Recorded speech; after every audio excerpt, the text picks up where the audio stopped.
Welcome to the Powercast with Charlie Johnson. I'm one of the world's leading fitness and transformation coaches. I'm going to be providing you with the tools to build your ultimate body and mind. Okay, so absolute pleasure today to have Leah on the podcast, on the Powercast. So, hello, hi, thanks for having me. A slightly different guest. So, in terms of accolades, I don't know quite where to start with this. So, 3 times Guinness World Record holder. Competitive eating. So I think we're going to go for that first. Please explain. So I'm a UK professional competitive eater.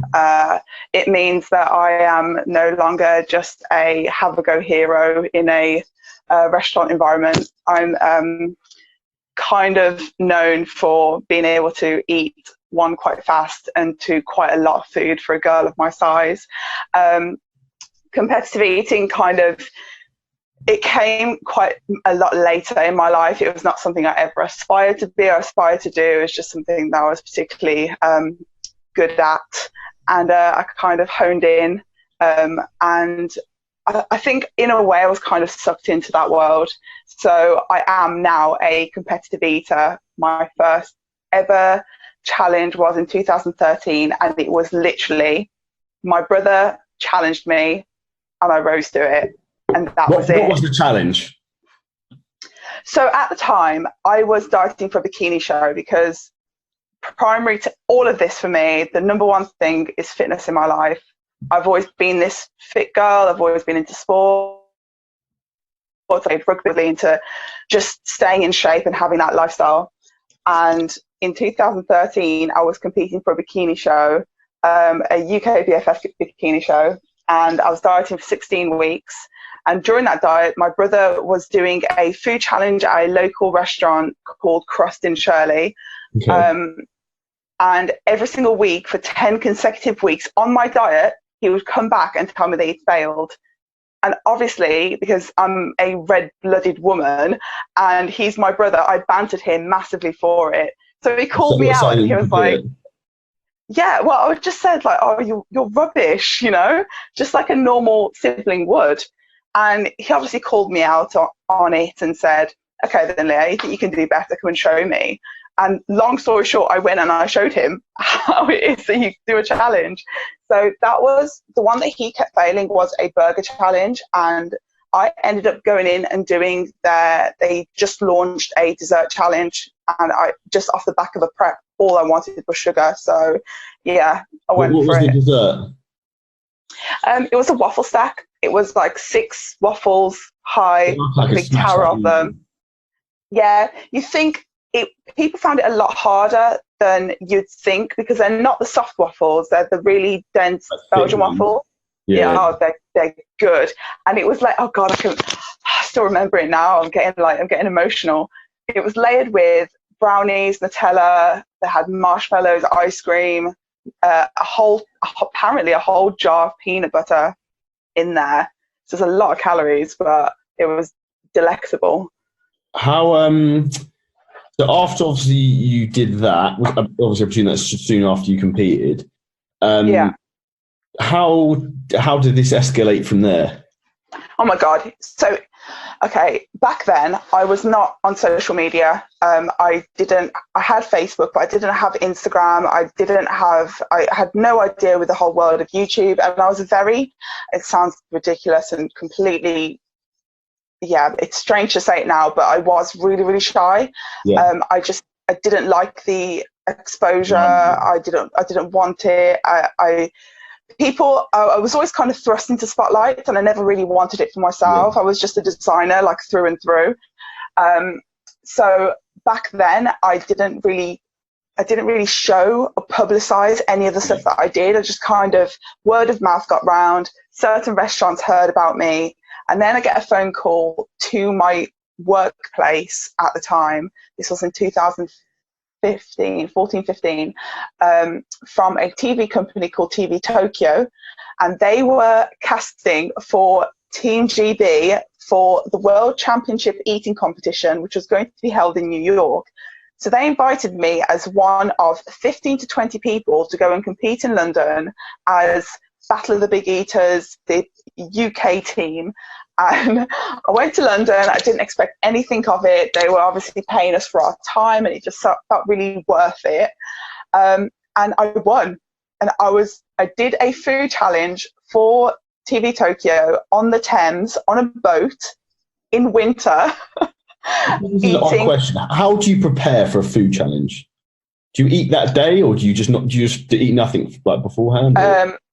It really did used to depend. Now I tend to not eat the day that I'm doing a challenge, because now I see it more as far more as a job than a hobby or anything fun.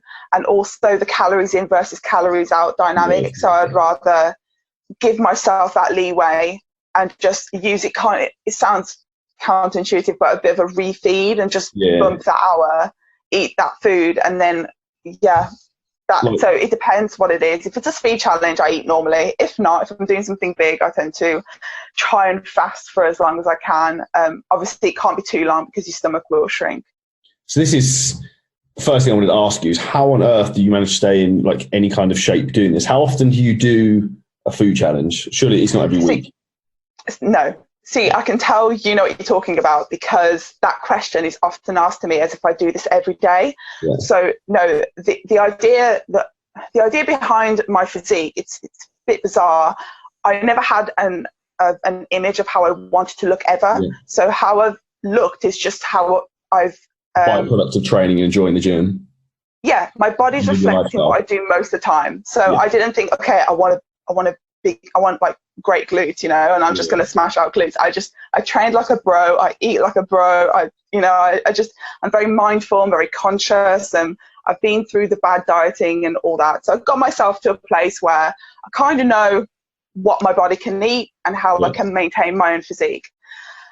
In terms of balancing the challenges, it comes down to calories in versus calories out for me. So I think, okay, if I'm doing a huge challenge in a month, I need X amount of weeks to recover.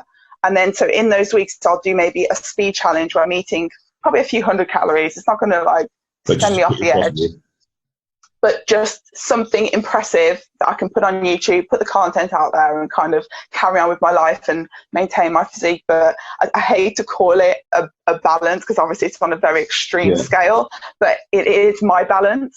And in a way, I think if people can take a little bit from that, you don't have to do these crazy stunts. You can maintain your physique just doing you and enjoying your life.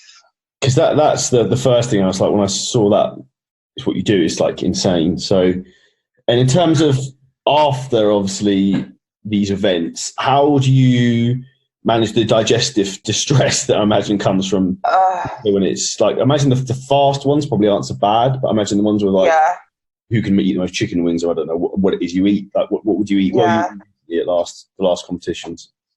The last challenge, you'll see it I'm on Channel 4 tonight. You'll see it on there. Then my last challenge was what channel? Oh, sorry, you said channel. What program is it? It's a Battle of the Super Eaters on Channel 4. It's at 9 p.m. tonight. Okay. And they follow 3... It will air after that, but like, just in case anyone wants to go back on 4OD or whatever. That's it. Go catch up. So you'll see on there, the last challenge I did was a meter-long hot dog challenge, a chili dog. And I can't possibly think of anything worse to eat in my life. Like, I just cannot. But obviously for me, it's a job, so I just do it. But that wasn't so difficult to recover from. That wasn't a huge window of time where I eat. I think luckily for me, I'm quite a fast eater. Yeah. So even if it's big, I think when it's big and daunting, it's better to just get it fast and allow your body to start suffering while you're in. God, it's awful. It's just so awful. I'm getting all kinds of memories. I've had awful times where I found it difficult to recover. I've had times where I've had almost a week of no appetite. I felt fatigued. I felt sluggish. And I think the main thing from each one is that not every challenge is the same. Not every challenge is as big. Not every challenge takes me as long. So I just think of it like that and put it into perspective of weight and calories.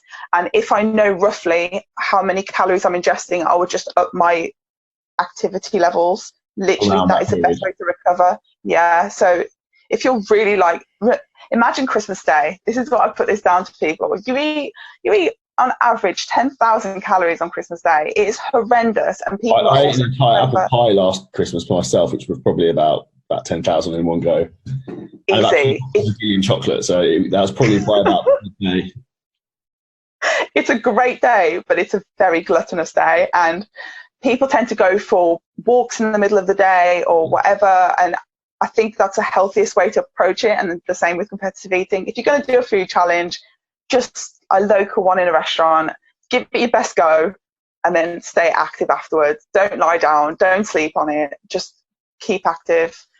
It's the best way. That's the biggest thing I find, though, for like in terms of, I had a monstrous meal at Hutong on Monday night in the Shard, and they like messed up our order, so I ended up with like 4 main courses, and I was like, I'm just going to eat them all anyway. Of course. Because I was like, these aren't going back. No. And then like obviously was super bloated afterwards, but then the next day just got up and smashed out an hour's cardio on the cross train just to get blood moving around and get like digestion going, and just waited an hour or two before eating again, and it's fine. That's the easiest thing I've always found, is just to get blood circulating around, and almost just the movement helps digestion go. Absolutely. So I do it, the thing that we call cardio. I do it. I need to do it sometimes. But if I've not done a challenge, let's say for the past 2 weeks, I won't do cardio. I'll try and avoid it. Then when I do a challenge, I would just bang in that morning cardio, and I'll feel more vascular. I'll feel tighter over the course of a few days. Day after. The funny thing is, my body's changed massively since I started this, because I used to do have a cheat meal, do a food challenge, which wasn't massive. And next day I'd wake up vascular, like really like lean. I felt good. And now I'm starting to feel the hangovers from each one. It kind of, it does kind of slow me down a little bit for a couple of days. But I think have a good attitude about it. Like put a big hoodie on and go to the gym. You'll be fine. Just sweat it out. Sweat it out. It feels good though. A supplement point of view to try and aid digestion or anything like that generally? Like there are the digestive enzymes. So digestive enzymes I would recommend to take. I only really take them with big meals. I have this thing where I won't do something every single day the same, because I feel like my body will get used to it. So if I was to take digestive, it's as and when and how you feel. Like you're not going to have, like, I don't really recommend a pre-workout to people, but then if on a particular day you're lagging, or you know you've had a very long day, if you want to have one as a one-off, then it's not the end of the world. But if you do it every day, your body builds up a tolerance to whatever. Exactly the same thing. Pre-workouts, like whatever it is. I see that the same with cardio. So I feel like your body responds so much better to cardio if you allow yourself some time in between. Same as weightlifting, same as your sessions. If you give yourself your rest time, your body will react so much better to it. So, yeah. Stays fresher in that respect. Now, your records, what are the records you hold? I hold the fastest time to eat a Terry's chocolate orange, which is 65 seconds. And that's from, people always like say, I can do that. Men and women? That's men and women, like across the board. I fancy go at that. I reckon I could do that. So you have to start with the Terry's chocolate orange in the box, sealed. Okay. And then you start the timer. Time. Includes unwrapping time. Yeah, I'm clumsy, so that'd probably slow me down. I think it took me 10 seconds to unwrap alone. The next question, what do you actually enjoy the food when you're doing these challenges? No, I don't taste anything. Yeah. This is another very, very common question. I'm a foodie. I love food. I find enjoyment in eating good food, and I can really appreciate good food. My mum used to be a chef, so it was always like a big thing in my house. And I grew up around good food. So obviously diet restrictions and all of that, growing up, making mistakes and all of that in fitness, and you start to forget how much you enjoy just having a good meal, and it all just becomes chicken, rice and broccoli all the time, and you develop a very, very good sense of taste after that. So years of bland food, it's like elite levels of taste testing. Elite levels. So I appreciate food. Now, I don't see food challenges as a time for me to enjoy. I see it as a competition. I see that I have to win, and I go in so fast that I don't see, hear, taste anything during that process. And the interesting thing about all of that is that I have an ability to switch off my senses when I need to, and that hones me in and gets me in a zone. And I find that that's a very similar aspect to training itself, though, because like when you're really pushing yourself, like I was doing it today, but I was training my own, which is unusual. I had my headphones in and it came on some weird music where it skipped track, which is from that film. What's the latest film with Bradley Cooper in it? The like love film. And it went on some like really lovey song while I was in the middle of like doing a squat, and I was just like zoning out. And but I know what you mean when you're in the moment. Lady Gaga. Yeah, the one with Lady Gaga. That film was like a really romantic song. Star is Born. That's the one. So the like in those moments where you're pushing yourself those things, like you mentally, I think you put yourself into another place, whether that's with your eating or training or whatever, you're pushing yourself in some sort of physical capacity, I guess. I always compare it to sports. I don't know whether sports people, Olympians, might be offended by it, but competitive eating in a way is the sport. It's coming into it in its own right, because obviously it's very lucrative. It's a very bizarre industry. Yeah, in the States. Excuse my naivety, but there's prize money you can win. I've won £1,000 before to do a really easy challenge, but I did it really fast. I had to wait till they said the fastest time to do this challenge within this time frame. So I went on the last day in the last week and just absolutely smashed it out of the water and won the money. It was great. But it's very lucrative. There's a lot of money that can be won. I know competitive eaters in the States. In fact, I know all of the amazing top of the league kind of guys, and they win cars, they win holidays, they win Harleys. It's just phenomenal. They go and eat 57 donuts, but then they get a Harley at the end of it. So it seems very worth it over there. Yeah, it's one of those things. I think everything's bigger and better in the States, to be fair. Yeah, correct. So obviously you said the chocolate orange was one of your Guinness World Records of 65 seconds. What was the other two? The other two was the fastest time to eat a burrito. I did that in 44 seconds. The time to I bet that was a mess.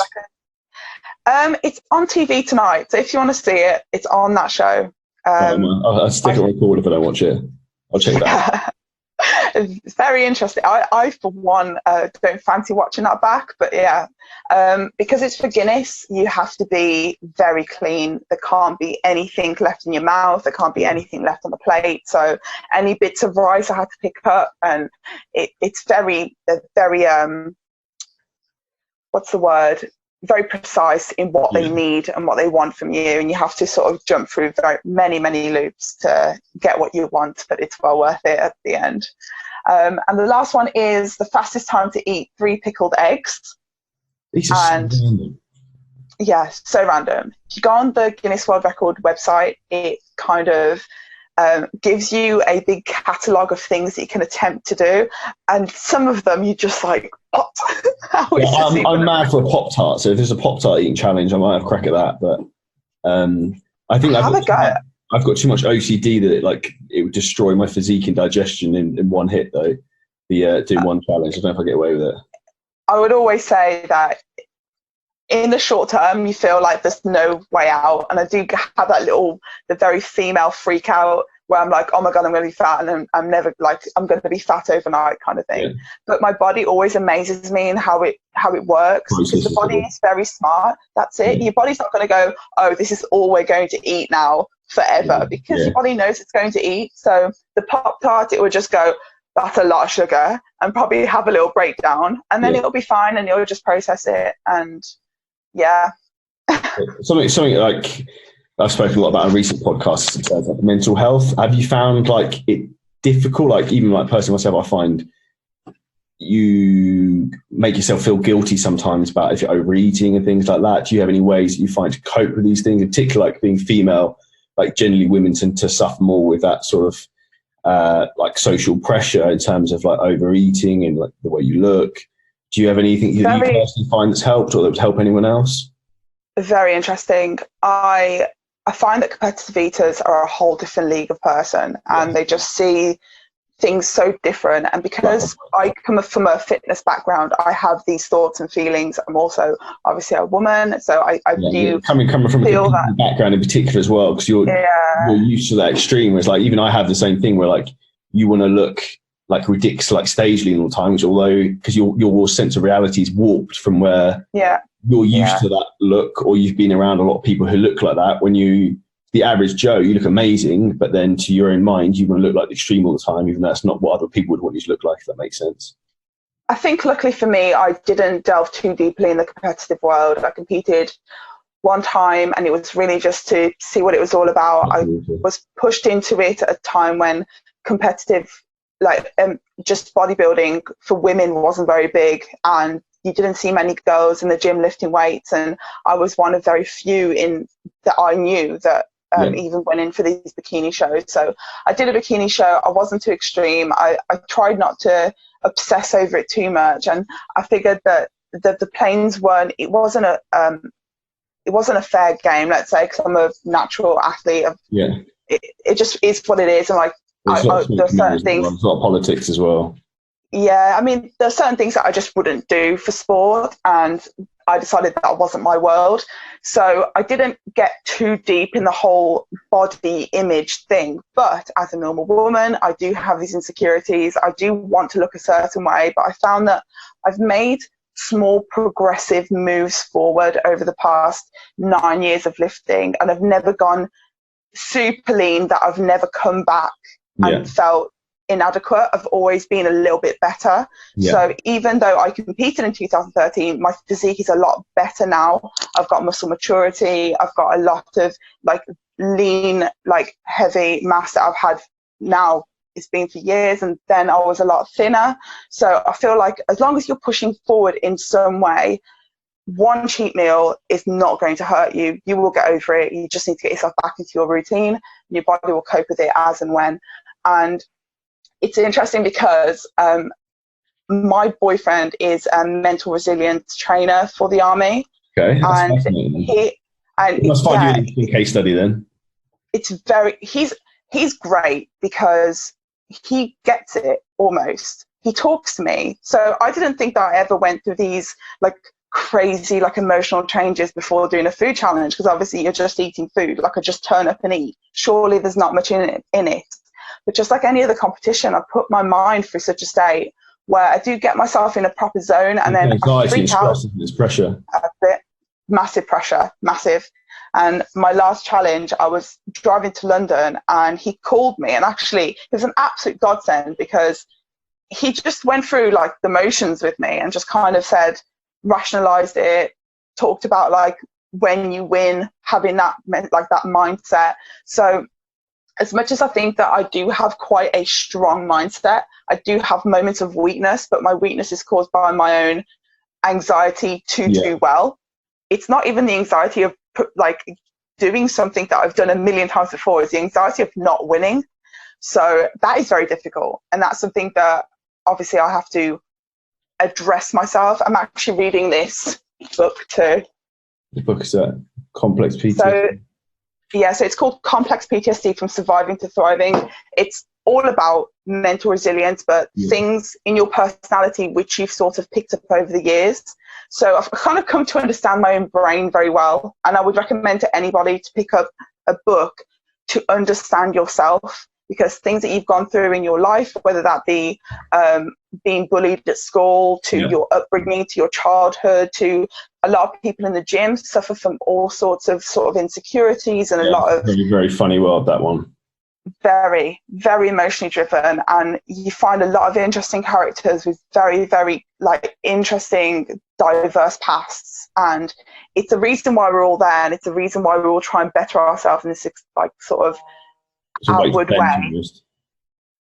To add in that book in terms of mental health, the one I'd highly recommend, well, not with mental health, but like understanding yourself, is a book called How Champions Think by Dr. Bob Rosella, which is like fascinating. And a lot of that, he talks about like visualization of like achieving your goals. He talks about like professional golfers. They imagine that they've already won the tournament before they even get there, so that they don't feel the pressure of like the shots or anything like that. And it's it's an interesting way to think about it.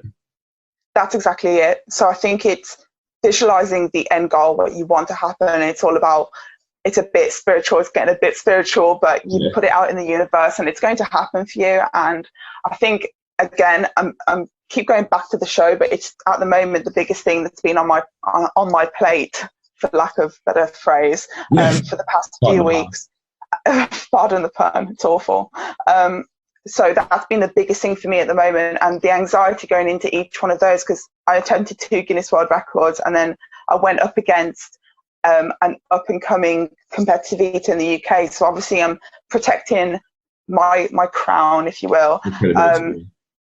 Yeah, and it's so difficult because I know that one day someone's going to beat me. I know they will, and I need to prepare myself. Time, isn't it? It's inevitable. You never be the strongest, fastest, best looking, richest, and that's the thing. Like, people have to leave their ego at the door a bit. And like, whether it's professional eating in the gym, like, you have to just be the best you can be. That's it. And I think also you need to just you've got to do your best in anything that you do. And I see it in competitive eating as well. I didn't ever wish for this world on me. I didn't ever want for this. It's not something I ever aspired to be or pursue. So for me, it's not like I'm trying to prove myself. Now I've proved myself. I'm just trying to sort of be a positive influence on other people, because I've made loads of mistakes. Talk to me about what I've made loads of mistakes in terms of my physique and training, and oh my gosh, the amount of weeks I've overtrained and things like that. And I just look back and I just think, if I didn't make all those mistakes, how much different would my life be, and how much easier, how many less injuries would I have?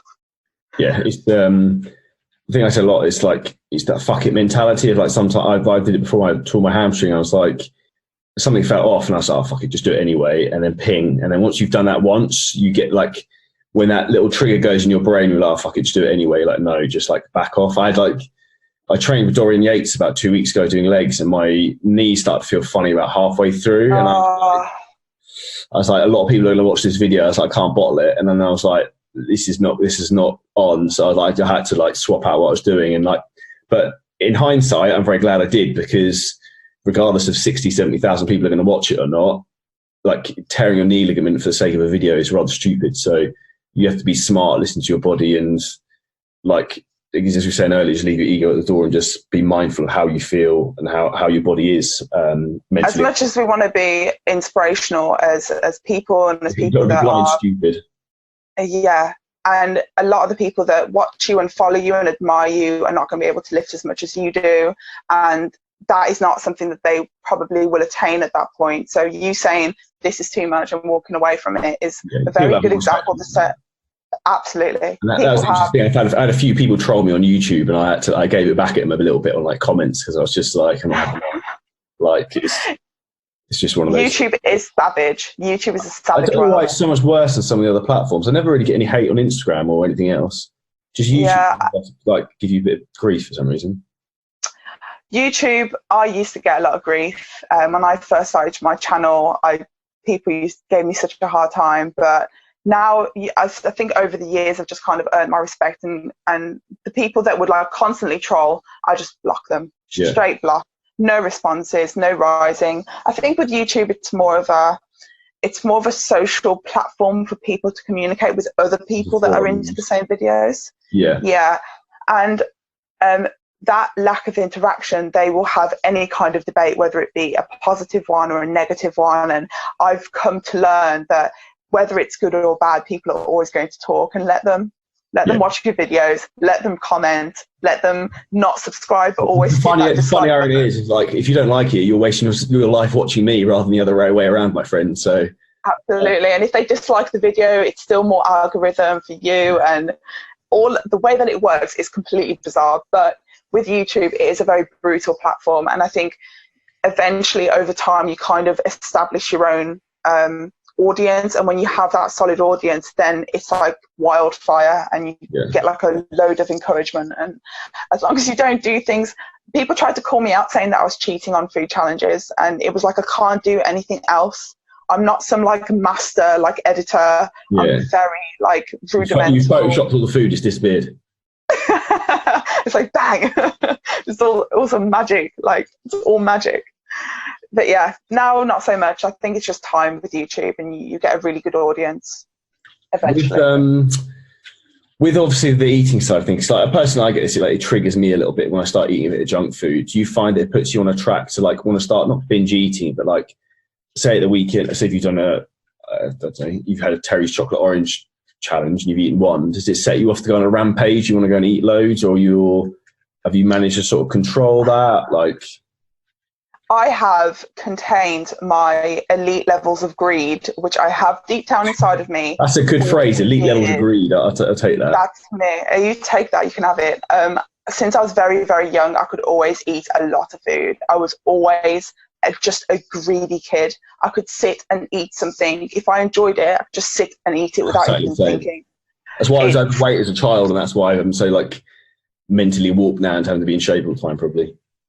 Yeah, I think it does play a part, but I think if you learn that control, which I think is the bodybuilding side of it, so that's very much control. So you've started to take over that inner fat child is like, no, you will not eat that. You go the other respect with like ultimate discipline almost. That's it. So you discipline yourself. And I think over the past few years, and especially now where I'm enjoying my life a little bit more, because obviously doing these massive challenges, I thought that I'd be like, way the other end of the spectrum and it completely destroy my physique. Yeah. It hasn't, and I'm still managing to hang in there. I realise that I am literally towing, like I am like walking a tightrope every single time I do a challenge in terms of my like own mental state. And I do it for the win. I do it for a job, and I see it as that. And if I was to choose the food that I eat, I wouldn't choose to do a meat-along chili dog. That to me is disgusting. So I actually get. Here's a question: if you could do a food challenge on any food, what would it be? Got to be something. I think that I really idealise doing like a big dessert challenge. So maybe like a big platter of like different desserts, but they have to be like on point. Yeah, but I love a good burger, so I would do like, instead of doing one of those massive burgers, I'd probably do loads like of smaller ones. Yeah, but all different flavours. Love that.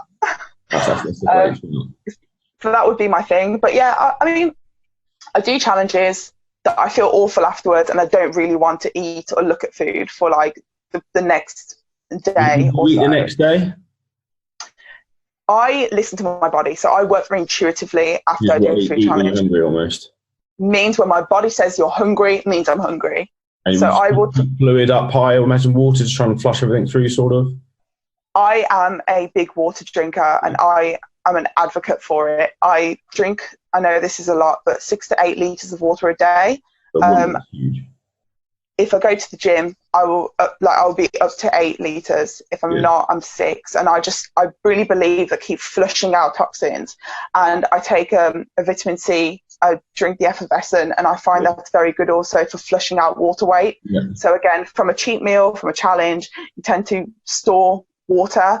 That's extra weight that you don't need to be holding. And so I think if you flush that out, the quicker you do that, it is just digestion you have to focus on then. As long as you keep flushing out, then you're good. And that's what I think. I think that's helped me a lot over the years. No, I'm exactly the same. I think the other, like a herbal supplement you can take that I found personally works with water retention is dandelion root tends to work particularly well. Yeah, I had it for years. I've also had, there are water tablets that you can just buy from the supermarket, which also work quite well. I don't recommend taking it all the time. I think if you're doing a big sodium-based meal or challenge or even fries or something like that, I find I get like super thirsty after even just having a cheat meal, just a very standard, very tame cheat meal. I get very thirsty because my diet in the week doesn't have a lot of sodium in it. So the minute I take in that sodium, my body's like thirsting for water. Yeah, no, that's fair enough. That's fair enough. Right, so to wrap things up, what would be your number one tip then to recover from a binge eat for anyone who's gone overboard at the weekend? Got bored. My number one tip is to stay active, keep doing what you're doing, stay on your routine, and don't be demoralized by that feeling because it's temporary. So get over that temporary feeling, get yourself back to 100% the next day, and you've got an excuse then. You've got to hit the gym hard the next day. The way I like to think is that you've got fuel in the fire, so get your ass in there and get burning it back off again. So use it. That's it. Use it, because you do feel stronger. So 100%. Glycogen's refilled, so there's fuel in the tank. That's it. How can anyone find you, obviously, Leah, on all your social channels? My social media is Shutkever Official. If you search SHUT, I tend to come up. I'm the only Leah Shutkever in the world. I'll put it in the show notes and the captions so people can find you. And what's your YouTube channel as well? Great, thank you. My YouTube channel, again, search my name, Leah Shutkever, and I am the only one. So yeah, find me. I might have to get involved in the food challenge. I'm gonna have a look for a Pop-Tart one. That's my gig. So let's collab. If you're into it, let's do a collab. I might have to wait until after the summer where I'm less bothered about like falling apart. If you find me, well, I might turn up. But it's been an absolute pleasure to have you on. And thank you for having me. What's your next challenge coming up? I haven't actually got anything planned. I've started a new series on YouTube where I'm kind of doing a TripAdvisor videos where I go to the 3 of the best pizza places, burger places, best place to get coffee and cake in Birmingham, and I'm just going to document that now. So it is traveling to the best of and showing everyone where they need to be eating. Okay, I need to check those out because I need some tips for that as well. So absolute pleasure to have you on, and I'm sure everyone will check you out. So good luck with the show tonight. Thank you so much. I appreciate it. Thank you. Thank you for having me on. Pleasure.